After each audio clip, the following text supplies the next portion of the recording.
Hello friends, నమస్తే అందరికీ. ఈరోజు నా రెసిపీ వచ్చేసి దోసలండి. ఉదయాన్నే పిండి రుబ్బుకునే అవసరం లేకుండా మన ఇంట్లో ఉన్న పిండిలతోనే ఇలా చక్కగా కమ్మగా ఉన్న దోసలైతే రెడీ అయిపోతాయి.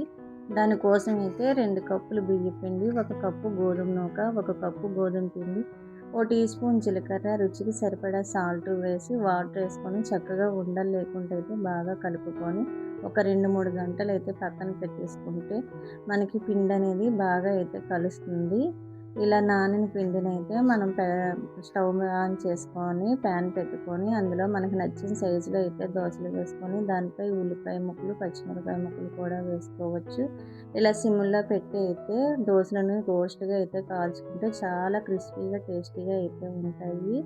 ఫ్రెండ్స్, ఉదయాన్నే మనకు బ్రేక్‌ఫాస్ట్ త్వరగా అయిపోవాలనుకున్నప్పుడు టిఫిన్ ఏం చేయాలని ఆలోచించుకుంటే ఇలా మన ఇంట్లో ఉన్న పిండిలతోనే అయితే కమ్మనైన దోసలు రెడీ అయిపోతాయి. నా వీడియో నచ్చితే లైక్ చేసి సబ్స్క్రైబ్ చేయండి. Thank you for